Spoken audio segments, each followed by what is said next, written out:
I now ask the moderated discussion participants to come to the stage.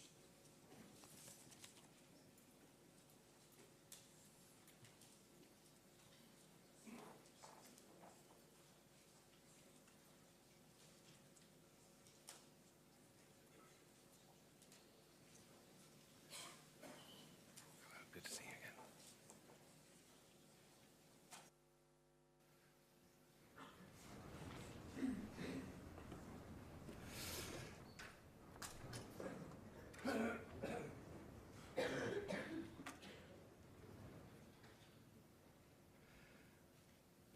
Well, hello. My name's Nick Childs. I'm with the IISS, and I have the great honor of being the moderator for this opening panel discussion, which I hope will set the scene for the panels to follow. And as you can see, we have a stellar panel to set off proceedings.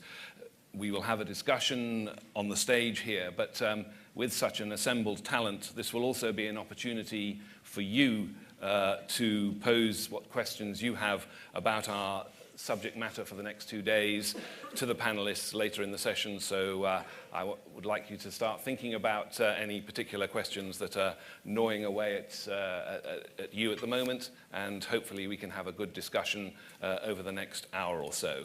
You've already heard from the Deputy Secretary General and also from SACT, General Mercier.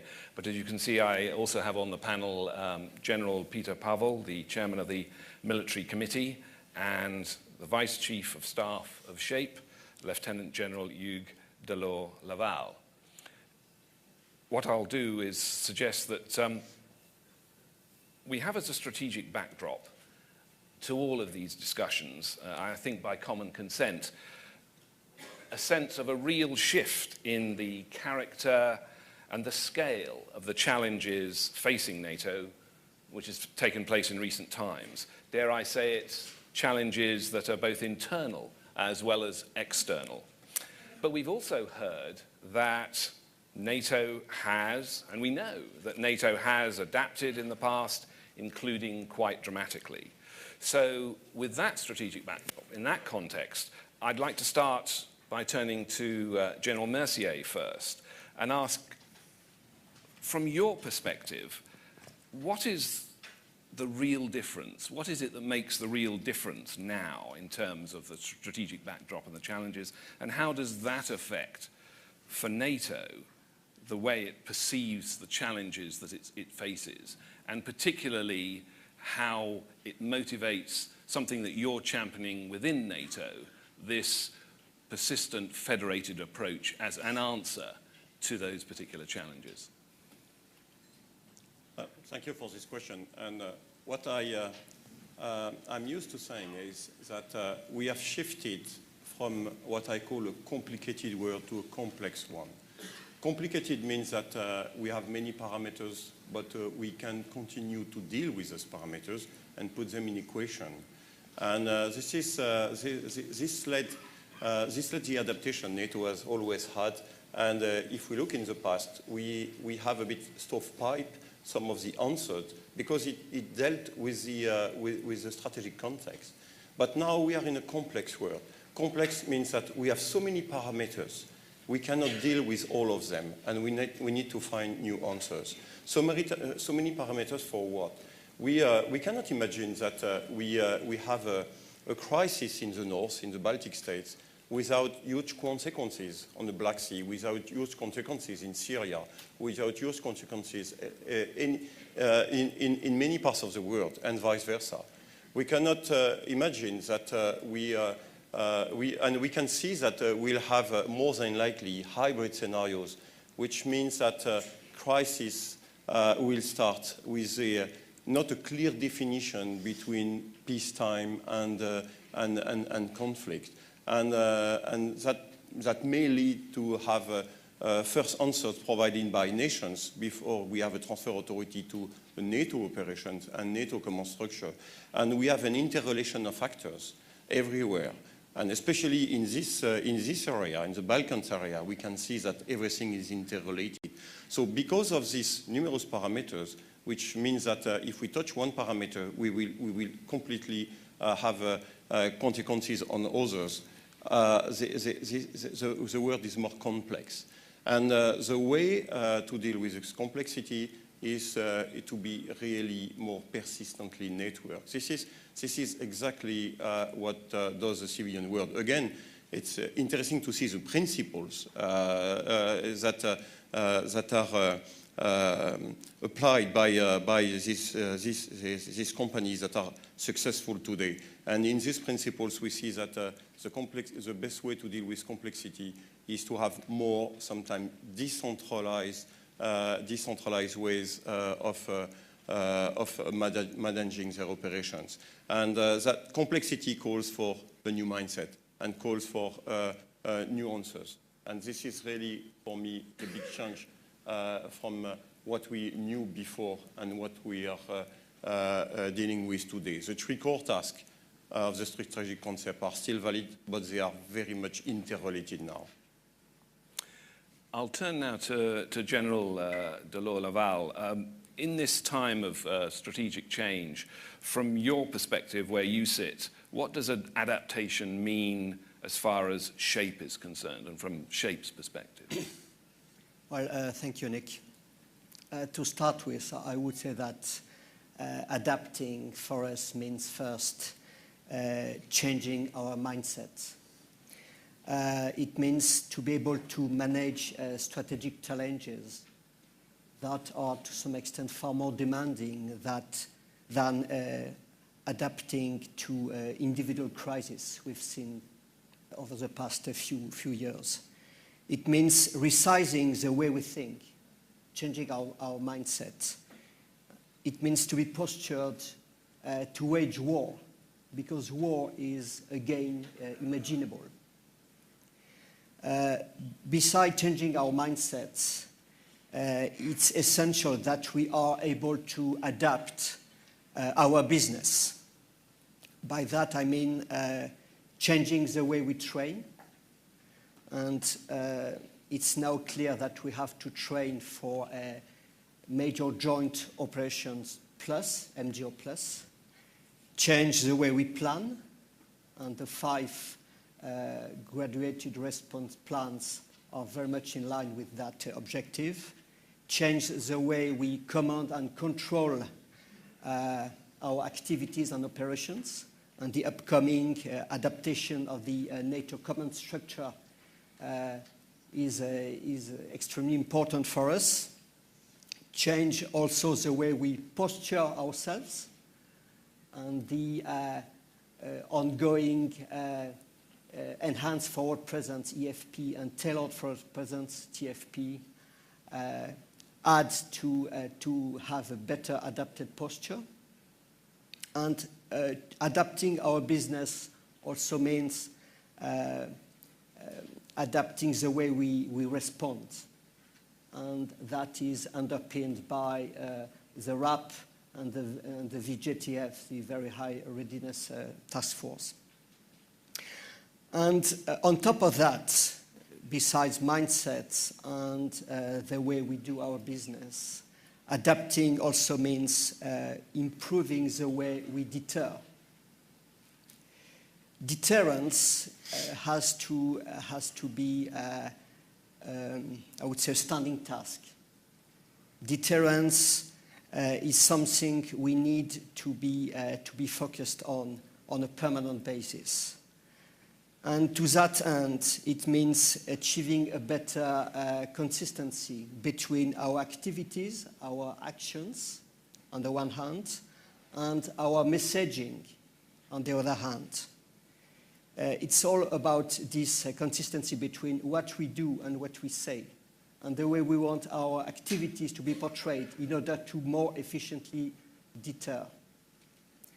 And that has to be achieved through a very efficient and consistent strategic communication up and down the chain of command, from the top level, political level, down to our people on the ground, down to tactical activities. Thank you, General.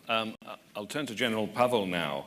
I talked at the beginning about strategic backdrop, and there is a bit of a sense that part of the impulse for change is a sense within NATO that it needs to reaffirm and demonstrate part of what General Delors Laval was talking about.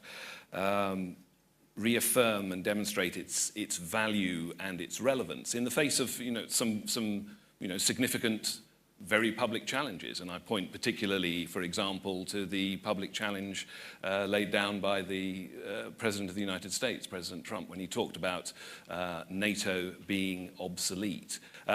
In that context, can you perhaps respond to that as, from your perspective on the military committee, what that laying down of that gauntlet means to you and how you interpret it in terms of what we're talking about over the next couple of days in terms of that transformation agenda?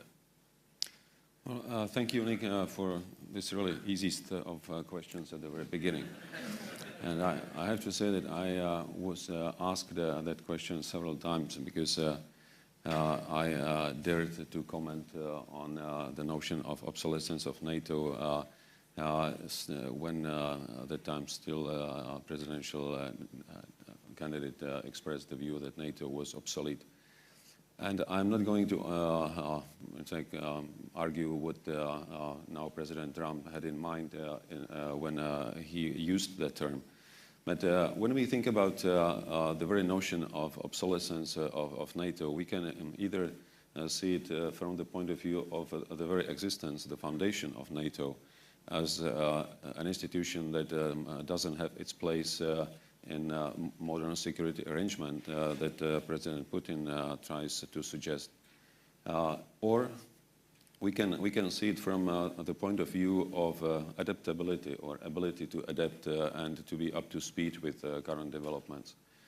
And in this area, I think it deserves a fair debate, because are we really up to speed of changes, the dynamism of the world today?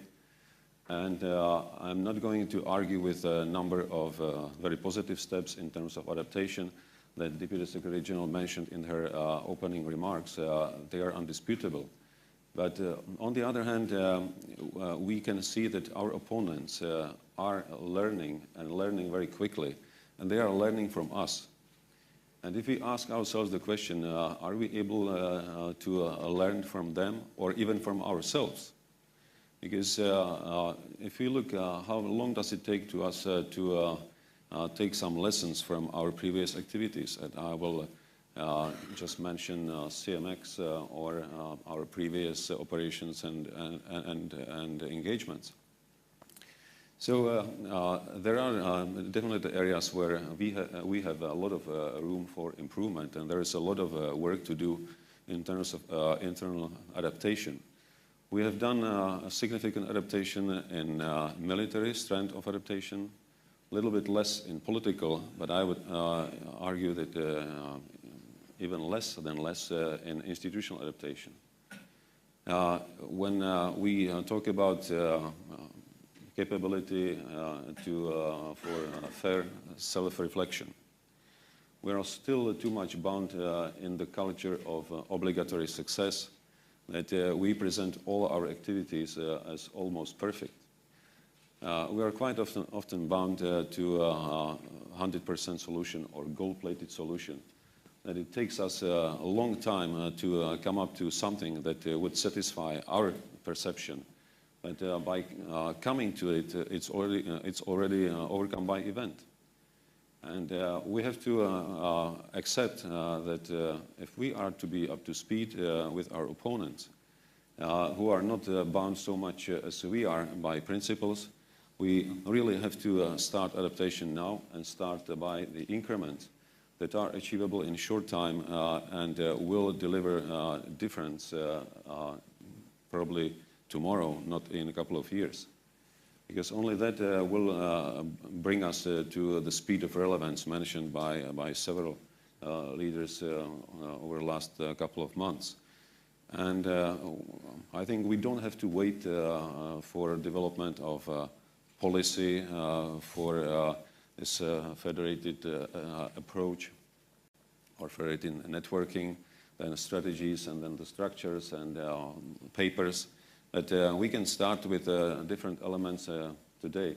And we have a number of issues to deal with internally, especially in terms of procedures, which we can address at our level, because quite often we are so much bound with the procedural issues that we don't have any time left and energy to deal with the real stuff.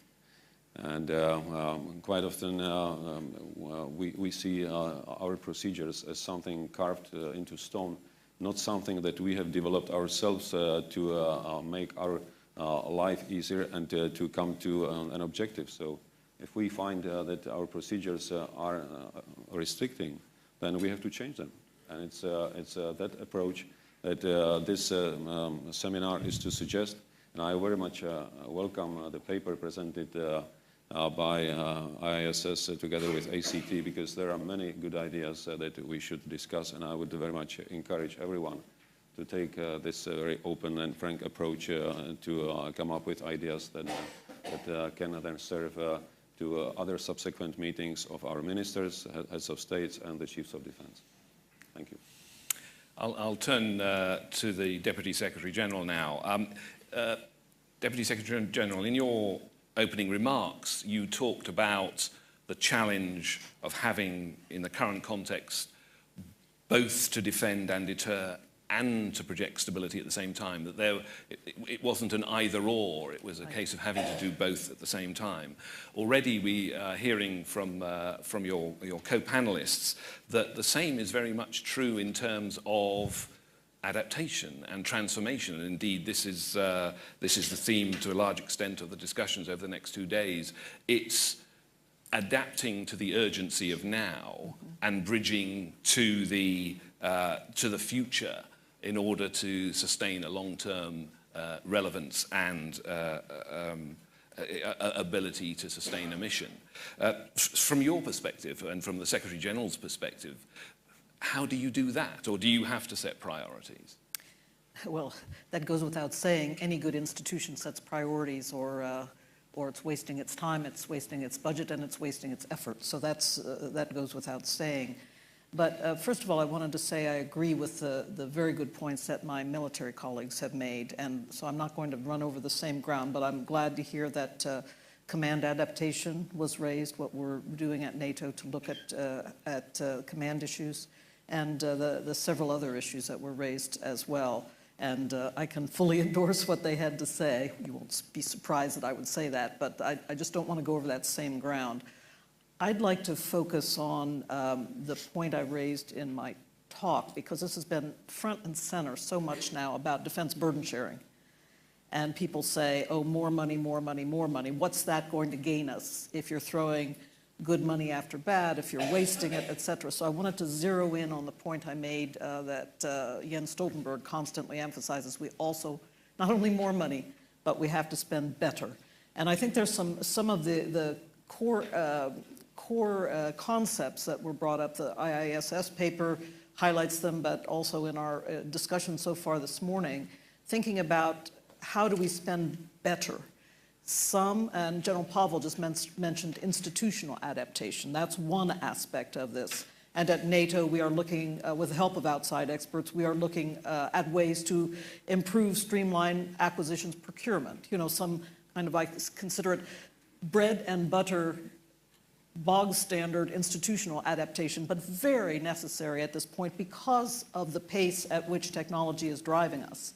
We need to have the capability to procure, acquire new systems in a more streamlined manner, but also in a responsible manner as well.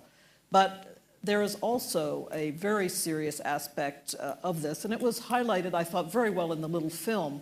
How can we think about pooling and sharing, cooperative resources, having the capability so that every single nation does not have to acquire every single capability, but we can have rational ways of pooling and sharing and using military capacity together in an efficient and effective way. So that's a second aspect of it. And then a third aspect, which is, again, very important, coming back to your first point about prioritization. there is, how do we avoid duplication? How do we think about ways where we can ensure that we are acquiring weapon systems, first of all, efficiently and effectively, but avoiding duplication both inside national systems, but also across the alliance? And here, you know, I wanted to point to the way we are trying to cooperate with the European Union right now, because the European Union is grappling with many of these issues as well. Many of you know that the European Union, the Commission side of that institution, have been looking at ways to not only to spur innovation through the use of levers, through the use of incentives, but also then how to steer prioritization in the acquisition of new technologies. So I think that's also a very, very important aspect of this. And it's, you know, a lot's going on in the area of EU-NATO cooperation. I know some of it will come out in discussions in upcoming days, but I think that's an especially fruitful area where we should be trying to work together to avoid duplication in the acquisition of weapon systems, but also to think about how, going forward, we streamline industry and industrial practices so that it is more ready to accept the barrage of new technologies that are coming our way. And so these are many serious and important issues, but I thought it was useful to get those out on the table early on. Thank you for that, and I'll pick up on those points if I may.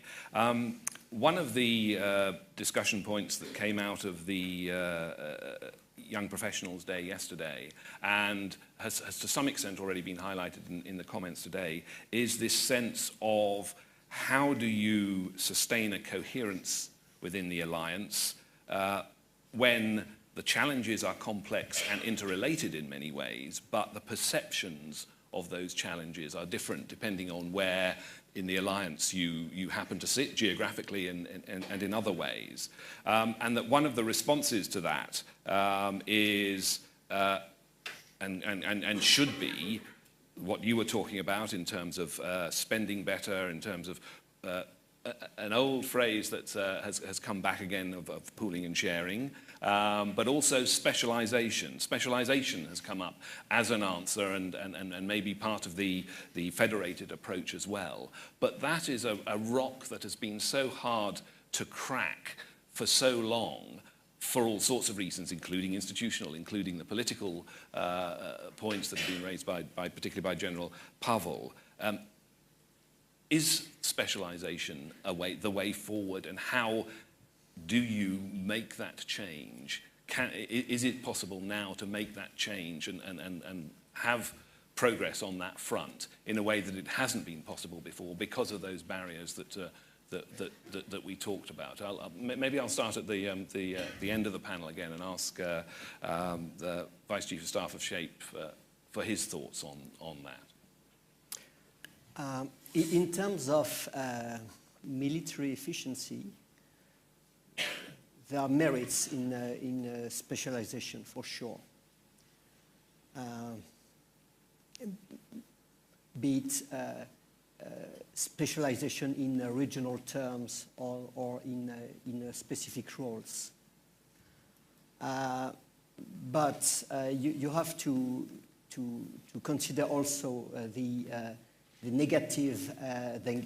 possible negative effects of specialization, which mean that when you specialize a headquarters or a unit,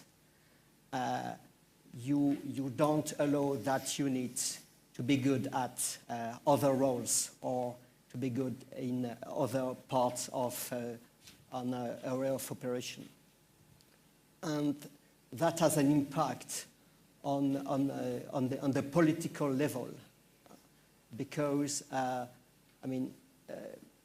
we in order to specialize headquarters and units, we need the nations to buy it, and so therefore to me it's more a problem of political support and willingness than a military problem. General Mercier? In fact, the key is we do that already. It depends what we put behind the word specialization. And regarding what the Deputy Secretary General has said, spend better. The NDPP, the NATO Defense Planning process, is already what we call a persistent federated approach. Why? Because we could say that we need to invest 2% of the GDP per nation, and then inside the 2%, 20%. But if we do not coordinate what we do, then we will not build the force that is able to meet the level of ambition laid out by NATO. And this is a strength in NATO. The strength is this is the only organization that has a clear strategic concept and a political guidance that come from this concept. And based on the political guidance, us, the military authorities, we have translated that in military requirements. And then we have surveyed what exists in the nations, which is a form of specialization already.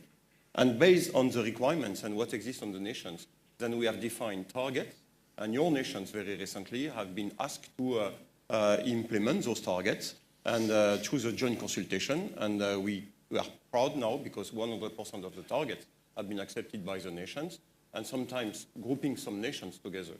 But that means that we have a form of specialization, but the specialization is not an aim in itself. The aim is how together we meet the level of ambition laid out by NATO. And this process is the way to invest wisely, because we are not investing in stovepipe. We are investing in order to build the necessary force to meet the level of ambition defined by NATO. And if I look at the projecting stability, this is the same. Many nations have already bilateral agreement with many partner nations. A federated approach would be, can we try to share that? And the question is not for NATO to take over that. It's to use what exists in the nations, and nations can do that, continue to do that bilaterally, but they can do that on the behalf of NATO as well. So we have already a specialization in our nations. But the good way is, can we define and share objectives? And if we share these objectives, how together we combine our strengths in order to meet these objectives? General Pavel. Well, I believe that most of the important arguments were already said, but with regard to this geographical specialization, I think are they using terms regional expertise rather than regional specialization? That all quite necessarily elements placed in a specific region will have greater knowledge and expertise, and that will then be used in the benefit of all the alliance, but not necessarily to be regionally defined. But in terms of functional specialization, I think we very quickly hit the limits of national sovereignty, and all the nations would like to keep their sovereign decision-making over what capabilities they should have and where they would put their main effort.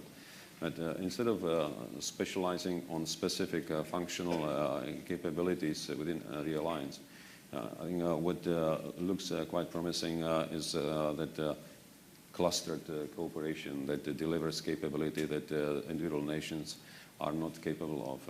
And this is a natural way how to increase overall NATO capability through clustered cooperation among several, especially smaller nations. And we have a number of examples, UK, France, Benelux countries, V4 countries, now a framework nation with a number of nations serving as a skeleton for one specific capability for the others. So I think this is a natural way of progressing in specialization without unnecessary pressure on nations. Because the issue with specialization is always with the guarantees how we will get missing capabilities that we omit to develop in favor of those to which we specialize. Thank you. Do you have any more to add to? Well, I'd like to make a higher political point. You know, I'm still the relative newcomer on this stage, and I'm just approaching my 6-month mark in this job as Deputy Secretary General.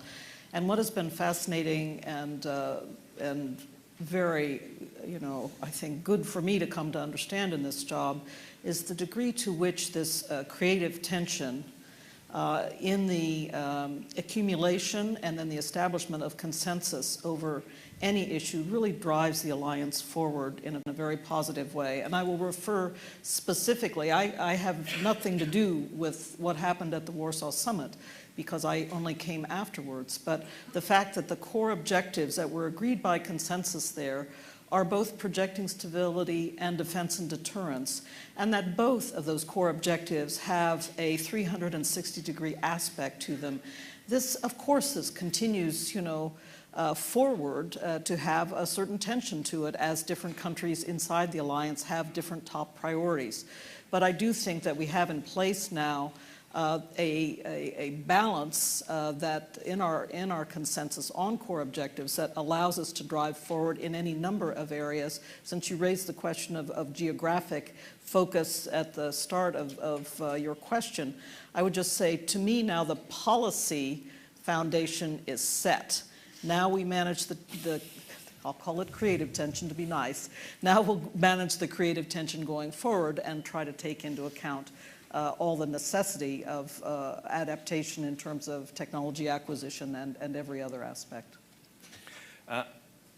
In terms of creative tensions, they sort of permeate through the discussion at many levels in terms of how you approach and then how you implement the kind of transformation that I think we're talking about. And one of those creative tensions is a sense of needing, to some extent, to be incremental, to make changes now that look to the future, but also at the same time to be innovative, to make a step change, if you like, in terms of approaches to innovation. Do you recognize that as a creative tension? And in particular, how do you go about doing that in an incremental way, but at the same time making that step change in terms of innovation and the mindset of innovation? I don't know if, who would like to start with that. I'll start this time. We can go down that way this time around. I don't think that a step-by-step pragmatic approach contradicts the notion of step change. You can, through taking small innovative steps, really acquire a strategic adaptation over time. It sometimes takes a while, and institutions must adapt to change. So that's also a reality of the situation. So I think, yes, ideally, in certain cases, you see a big innovation coming down the track, and you say, all right, we somehow have to fold it into our institution, no matter what revolution that spurs inside the institution itself. But I think, frankly, most innovation is incorporated institutionally in pragmatic and step-by-step ways. Think about the way we've talked quite a bit this morning already about how Uber and the revolution in Silicon Valley has affected corporate thinking in the United States, and that is, I think, revolutionary change. But it was founded on the back of the IT revolution, and in each of our institutions, we slowly but surely acquired more and more IT capabilities so that today we can't live without it. But that was not immediate. It took time. It took a decade. And still now we must stay on top of it because the revolution continues to move forward. But so I think we have to do both, and I don't see a contradiction between them. General Mercier, perhaps, do you have anything more to add? Yeah, just to complement that, when we talk about adaptation, it's not only the future. Adaptation is on a day-to-day business as well, and that concerns today's too. And the key issue is, again, when we mention shape the future is not prepare future decisions.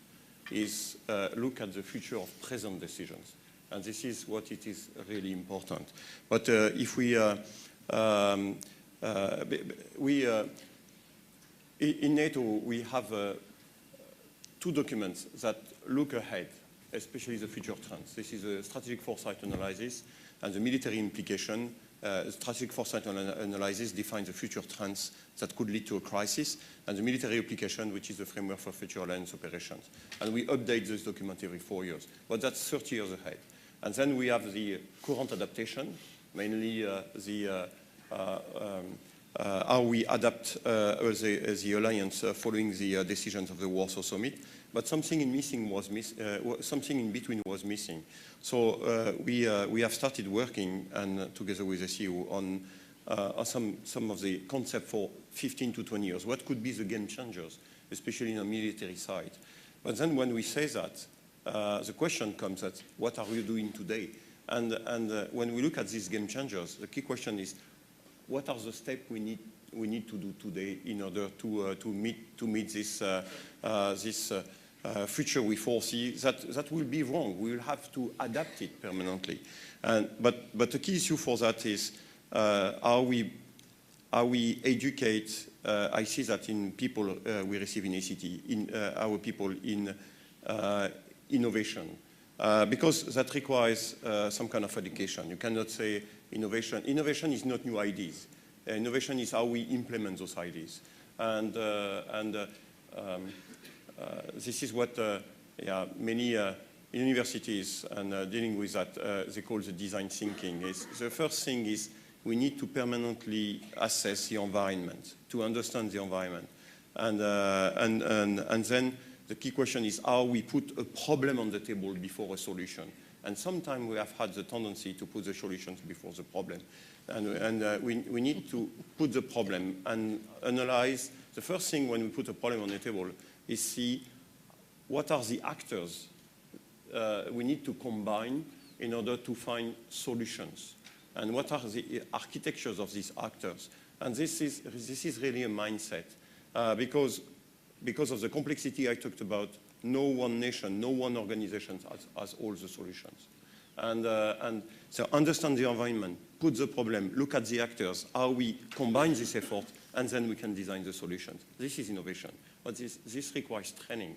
And we have even this idea to see how we could build a center of excellence in one nation looking at innovation. Because this requires really mindset, this requires training, this requires to build that, and I see a need for a kind of center like this that we could do. Mm-hmm.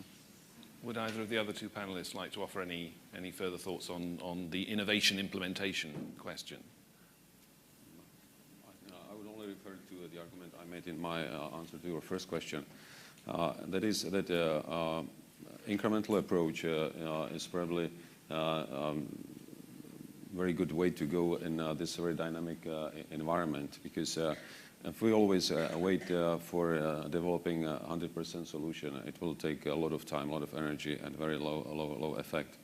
And our opponents are not aiming that high. They are usually taking any opportunity. We can always argue that they are not so much bound by principles, but I think that's not the excuse, because we simply can't use this argument because it will always work against us. So when I use the example of projecting stability, we are now more than half a year since Warsaw, and we have now the policy board to set up the basic parameters. Is it good enough in terms of speed?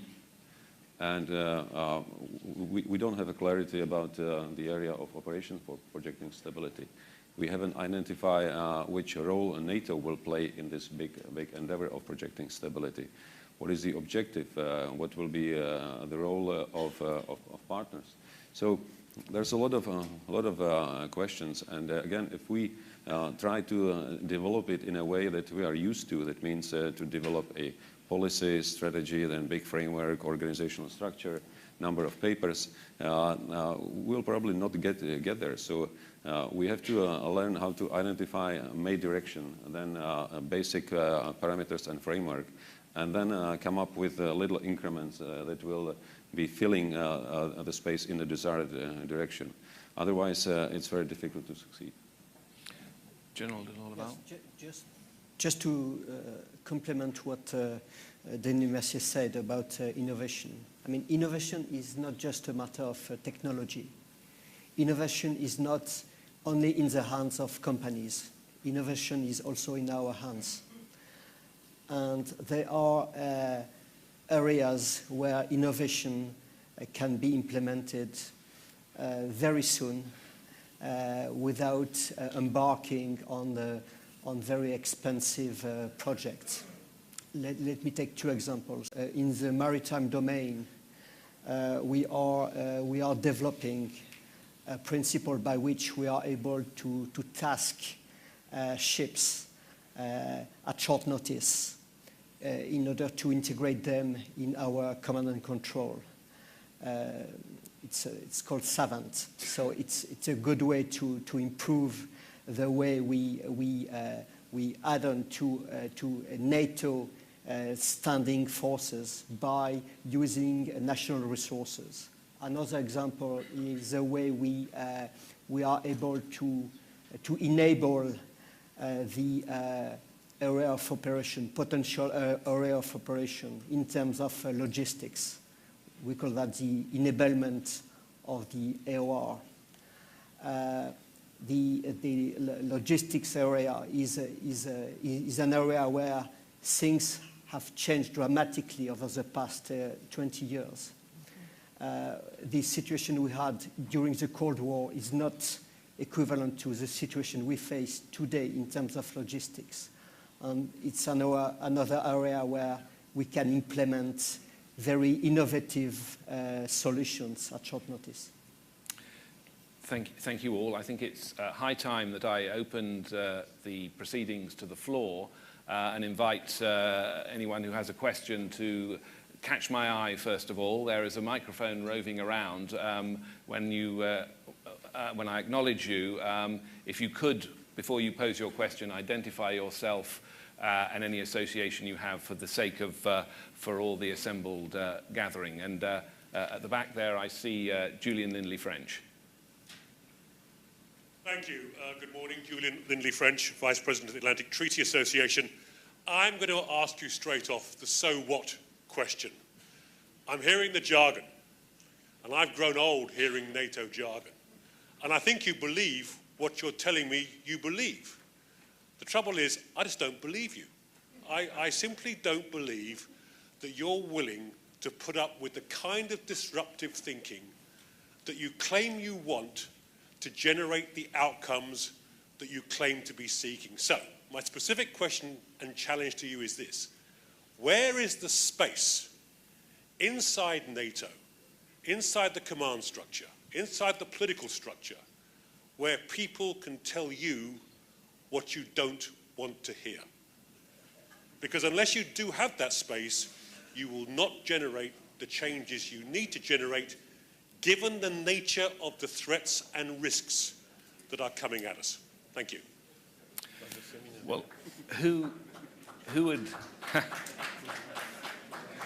I hear some, maybe I'll start. I was going to say, who would like to, first of all, take up the cudgel and maybe even contest the premise of the I'll go first, Deputy Secretary General? because I won't comment on the military command structure. That's for my colleagues to do. But Julian, every single day, people are coming to me with really rough questions and saying, we need to open up space for this. So again, I'm the new one, right, in school. And so I'm getting used to how things are done. But it does seem to me that the environment at headquarters, anyway, is one of constant challenge and give and take. Now, whether institutionally the headquarters have the flexibility to really move out on some of these things, I cannot yet judge. But I definitely see the aspiration is there, number one. Number two, I can see some welcome signs, and actually General Pavel did right to point to the Projecting Stability Board as taking 6 months to get off the ground, so that's a good critique, and it's important to bear in mind that it has, and no doubt will, at some points be a slow-moving organization. But I see in the drivers here that there is a real recognition that we have to do things differently nowadays, and in headquarters that is, in my view, making a difference as to how we go about things. So I'll just answer in that way. Would anyone else like to make a further contribution? Or yes, okay, General. First, I hope you have understood that this space is what we do here. This is a NATO transformation seminar, and this is a good space. to bring new ideas and discuss very freely. And this is why we are out of our respective entities. Because when we talk about innovation, two conditions to set the scene for innovation. First is a neutral place, which means that we need to go out of our walls. This is what we do here. Second is, as much as we can, we need to keep it unclassified, so we are not constrained by classification. So this is that. And the second, and then finally, I hope that this is the role of my headquarters, and I keep saying to my people that anytime we propose something, if we constrain ourselves by with the already approved policy, we will never propose new things. And I hope that we have already proven that we are able to make proposals, different proposals that sometimes do not deal with the in-place policies. But this is the only way to again generate the debate. Thank you. I can see quite a few hands going up already, so we'll try and get some people. The gentleman in the second row. Thank you very much. I am Major General László Domján, the Hungarian military representative to the NATO and European Union military committees. Thank you very much for the panelists, for your thoughts. I can fully endorse all of you've made. I would make a very, very specific military point to when we are building resilience. I think from a military point of view, the major point is how we can achieve the highest level of responsiveness. Responsiveness for me means how we can shorten the decision-making process from the top political level down to the executive tactical level. And secondly, how we are willing to delegate the highest responsibility and flexibility to the military commanders.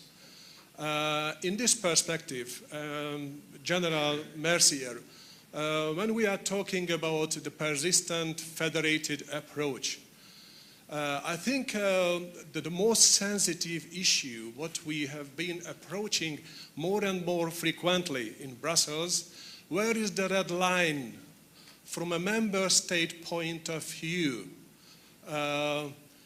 Then this kind of approach can maintain a reliable level for the member states in terms of maintaining member state ownership over the federated approach when we are building combined endeavors in such an environment. Thank you. Before we get an answer to that question, I think as there are a few hands up, maybe we could try and get another question in now. And the gentleman in the front row, please.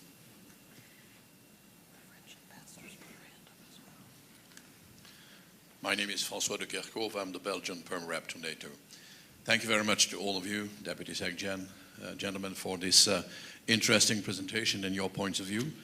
I'm actually very much impressed by what ACT is proposing as a change of mindset and a change of institution for the future of NATO, its agility and its effectiveness. My question is, NATO is undoubtedly a military alliance, but it is also a political alliance.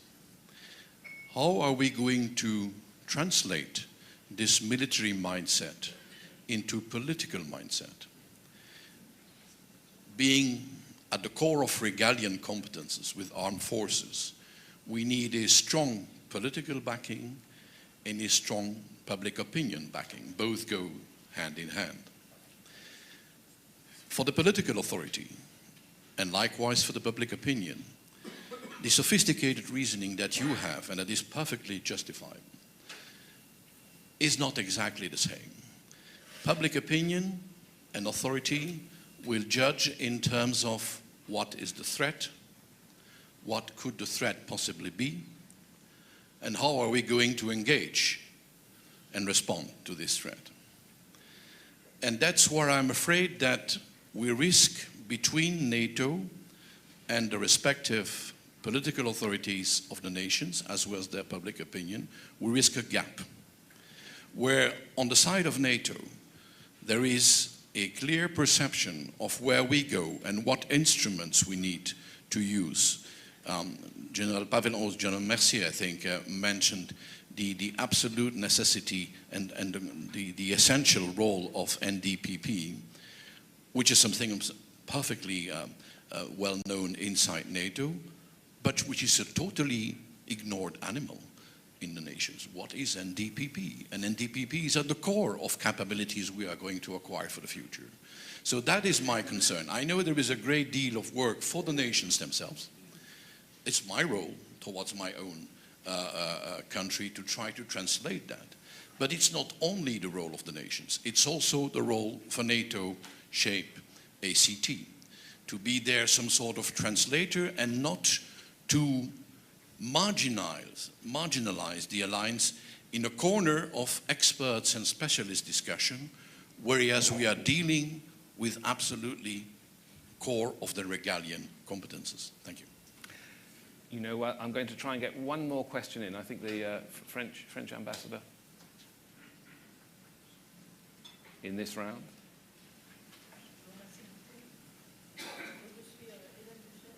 Ambassadrice de France, ça marche, non? Oui, ça va. Ah voilà, ça va. Donc merci beaucoup. Donc je suis Hélène Duchesne, l'ambassadrice de France auprès de l'OTAN. Moi tout d'abord, je voulais un peu répondre à la question de savoir qui challengeait l'Alliance. Eh bien, ce sont aussi les nations, et parmi les nations, la France. Et puis c'est aussi le monde tel qu'il évolue, les crises.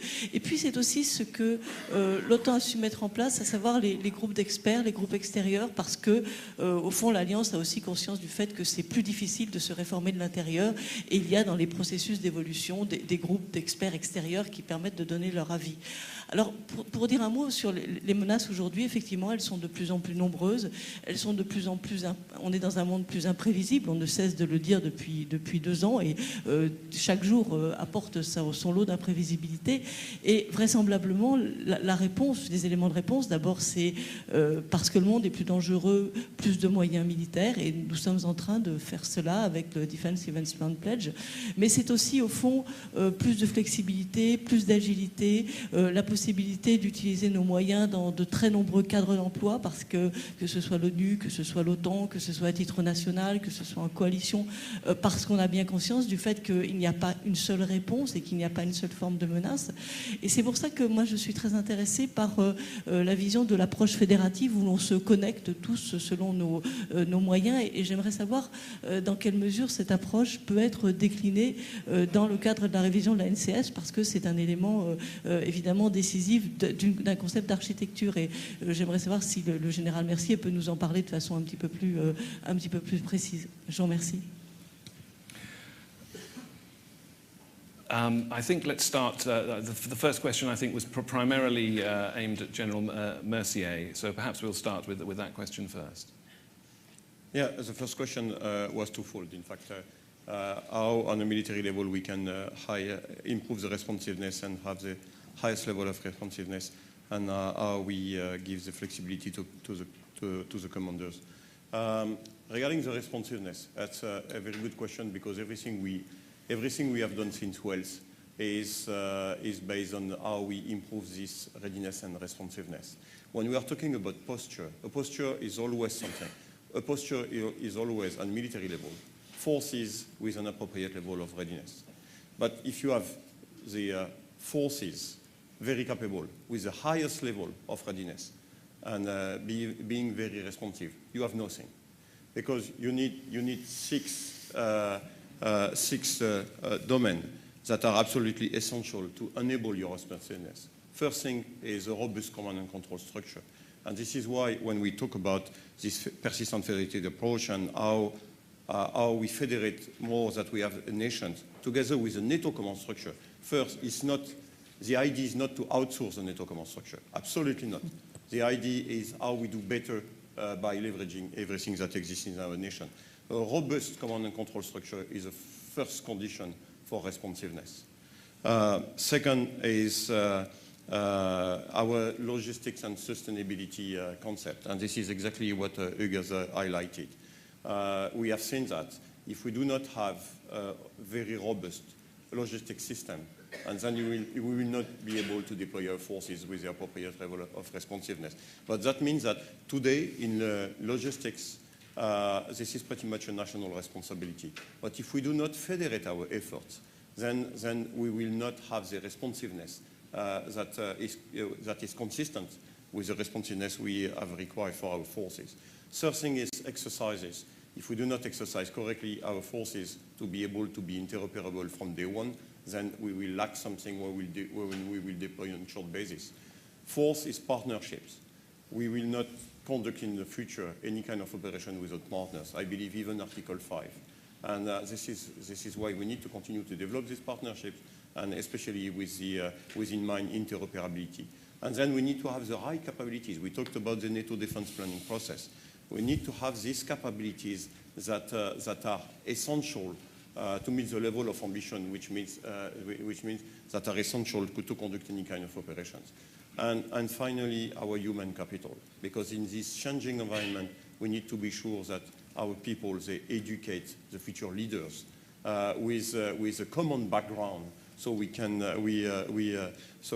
cooperate together. And that goes with your second question, which was the flexibility given to the commanders. First, we need to be sure that those commanders have this mindset and education to receive more, to be empowered with more responsibility if necessary. Otherwise, it will not work. And I mentioned in my briefing the essential thing, which is data. More and more, we will have to structure our architectures on the way we collect data, and data for the strategic awareness, for the intelligence, how we fuse those data. And we have a huge effort to do in this domain, and how we redistribute the data to the appropriate level, especially if we want to empower some commanders at the tactical level to get, and give them more responsibility in the field. And this question of architectures that will be based on this data collection and how we store them, how we fuse them, how we redistribute them, should lead in the future our architectures. If we do not do that, we will be wrong, because the strategic resource is the data, if we want to improve our responsiveness. And again, the persistent federated approach is not outsourcing the NATO command structure. This is how we can do better. And just a small example, not to be too long about that. We are asked sometimes, do you develop this approach because you think that you will not, the NATO command structure will not be resourced correctly by the nations? No. No, that avoids duplication, of course. But no, the main idea is how we do better. And if I want to give an example, cyber, implementation of the cyber as a fifth domain. There are different ways to do that. The first way would be to say, why not recreate in NATO, create in NATO cyber command that can deal with this? That's an option. But when we look at everything that exists in the cyber domain in all of our nations, instead of having a command, why not try to federate what exists in the nations? Because we will be more powerful. Because if we have a NATO command structure, cyber command, we may have the tendency to just use that and forget about what exists in nations. And we have done that in the past. And the key question is how we leverage all these powers that we have in nations and in our partner nations. Who would like to take up the other Deputy Secretary General?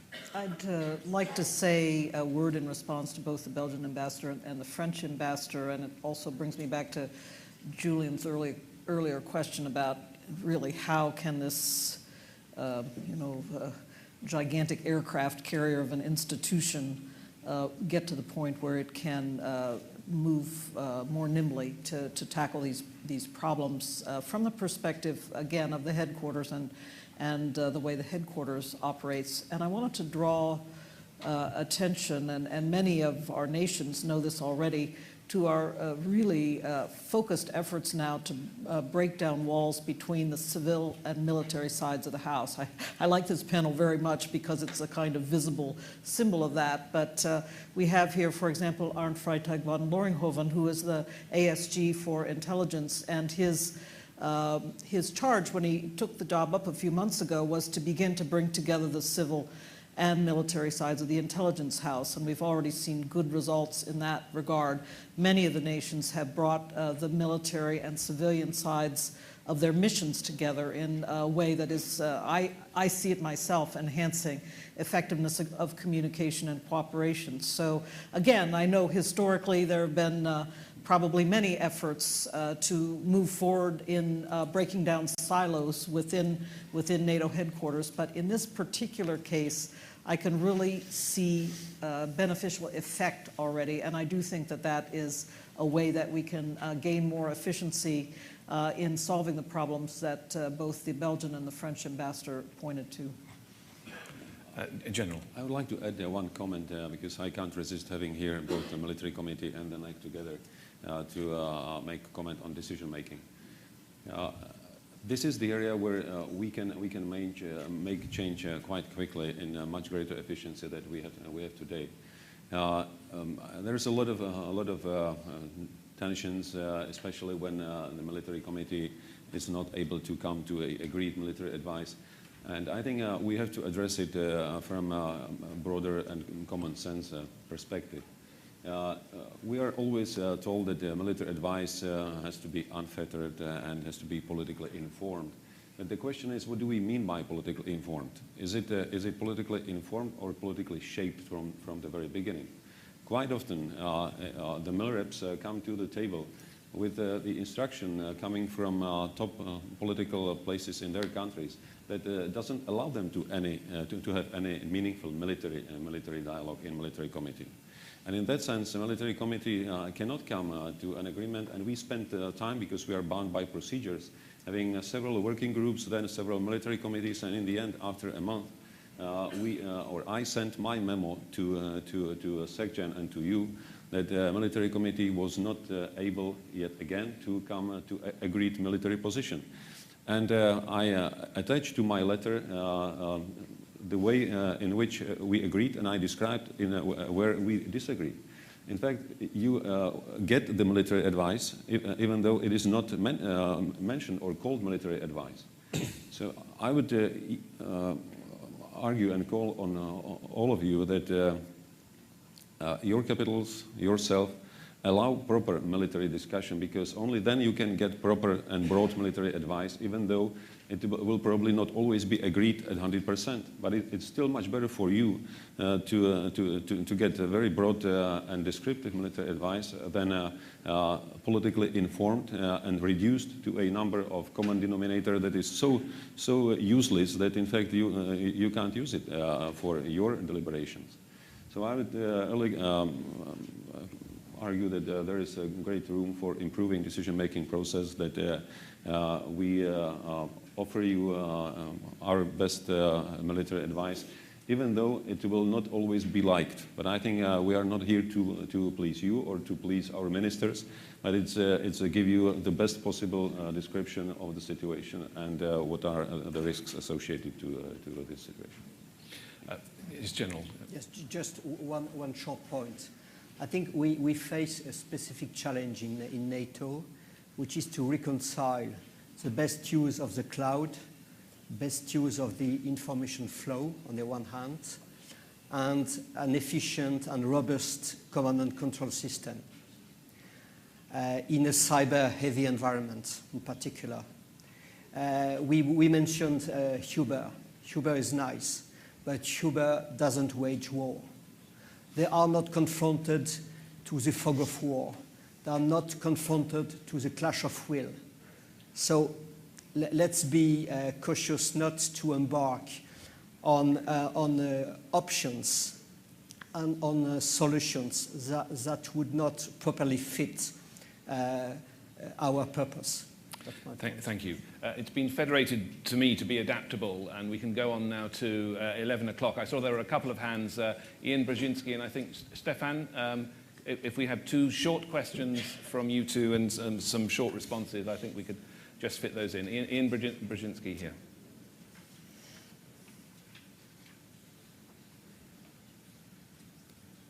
Thank you. Ian Brzezinski from the Atlantic Council.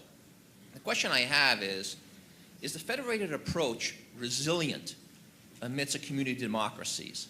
And what I'm trying to say is that the federated approach seems to boast flexibility, reduction of structures, volunteerism. It seems to assume a perfect world which is a high degree among the allies, a high degree of political unity, shared perception of threats, shared prioritization of threats, commitment to resource allocations, high level of trust. This seems to be able to work effectively when you have all that. But NATO's history isn't one of continuous political unanimity. Will the federated approach be effective in time of crisis when alliance unity is stressed? Thank you. Stefan? Yes, thank you. My name is Stefan Spiele, the Hague Center for Strategic Studies. Just a short comment on the federated approach. You've talked a lot about Silicon Valley, about Uber, and about other places like that. They also federate their own capabilities and the capabilities of their partners. But what they do beyond that is open them up as a platform to a much broader ecosystem of value, of capabilities that they can then piggyback on. Now, to jump on Ian's point, I mean, and your point, sir, that Uber is different from war. But in the hybrid domain, in the preventative domain, in the domain of resilience, isn't there a huge opportunity to more piggyback on these ideas that are germinating not just in Silicon Valley, but across our alliance? And our alliance at the forefront of this. Chinese companies come to the alliance to have their AI outfits there. Isn't there more room for going beyond just a federated approach to more the ecosystem approach, platform/ecosystem? Thank you. And one last question from the front row here. Go ahead. Thank you very much. I am the Portuguese ambassador to NATO. I would like to make a connection between the need for flexibility in organization and the point that the moderator made at the very beginning of the panel on perceptions. We are going to be flexible or more flexible in organizational terms because we are going to be prompted by the challenges, and the sense of urgency will only come from the challenges that we are facing. And that has a very important political implication because there are many different perceptions about the challenges across the alliance. And that relates to the point that my Belgian colleague made about the political side of the house and the need to translate what we are discussing about transformation in military terms in political decisions, ultimately in political decisions. And we need to accommodate all those perceptions. And we need to face them, even with different means, with the same seriousness and the same sense of urgency. Otherwise, politically, we are going to create very important imbalances across the alliance. Thank you very much. Thank you very much. I'm already in danger of busting the latitude I've been given, so I just invite whoever would like to respond to any of those points to make some brief responses. Maybe General Mercier. I will take the point on the resilience. I believe this is more resilient because this is a way to say that we can reconfigure some architectures very quickly. And is a very fixed NATO command structure without these permanent links with nations, is it very resilient? I believe no. I believe the resilience comes with the network. And because in the network, the reality will be that, that in hybrid scenarios, again, I mentioned that already, that we may start with crisis that will involve some nations before there is a decision by NATO to conduct a NATO operations. And the resilience, with the federated approach, the resilience is built on the way that we can transfer the authority and reconfigure this architecture quite quickly. Otherwise, we are not that resilient. And that's true in the military level as well, anyway. If we have only some very identified headquarters on the military level, and then if these headquarters are under attack, whether it is cyber attack or a kinetic attack, then how we reconfigure it very quickly. So this approach is aimed at bringing much more resilience at different levels, political and the military level. And that goes with some of the questions that have been previously asked. NATO is very good at providing interoperability, and we know that now that the technology enables us to build really the highways between all of our command and control system and federate all of our systems. The key question is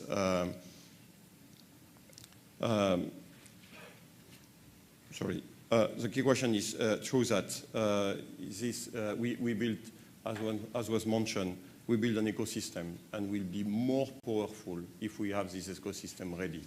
But that requires really a persistent approach. Just to give you an example, Trident Juncture 18, the biggest LiveX that we will conduct next year. And in order to be sure that we take the maximum benefit of this exercise, we want to conduct steadfast cobalt before, which is an exercise in which we test the interoperability of our systems. And now we see that many nations, they want to test their system in steadfast cobalt because we are absolutely not sure that we are interoperable. And then we have an increase of resources to do that. But if we are not connected persistently, and then the quick question is, anytime we have an exercise, an operation, we will discover that our national systems have changed, and then we have lost key areas of interoperability. And this is the truth. If we consider that interoperability is granted, we are wrong. And then we need to have this persistence, and that will make us more resilient. And through this ecosystem we talked about, that considers the partners, other international organizations as well. Yeah. Thank you. We're really right out of time, but I don't know if maybe Deputy Secretary General, one final thought. Well, a very quick comment on the Portuguese ambassador's comment and question. At the outset, I said that I think coming out of Warsaw, we established the right priorities in projecting stability and deterrence and defense as core objectives. I think this is very good that we have consensus around those priorities, but the battle doesn't stop there, as the ambassador and all of his fellow ambassadors will recognize. The battle is then played out in how resources are brought to bear on those priorities. And so I think this is a continuing struggle, and it is very much a political struggle in the end, and it's linked up to how we are looking at the defense burden sharing question now. That's one aspect of it, but another aspect of it is how flexible can we be as an organization, as an institution, in bringing new resources to bear on important problems that we are trying to tackle, particularly, I would say, in the realm of fighting terrorism. So this will be an ongoing struggle, and I didn't mean to imply in any way by saying we'd done a great job in Warsaw in setting our priorities that the battle is done. It is not. Thank you very much. Thank you for engaging, and I hope that this will be a good start to the proceedings for the next 2 days. I thank the panelists in particular for engaging with such vigor and in such great depth, and I'm sure it's a good start from that perspective. So I invite, first of all, the audience perhaps to show their appreciation for the panel, and at the same time, thank you.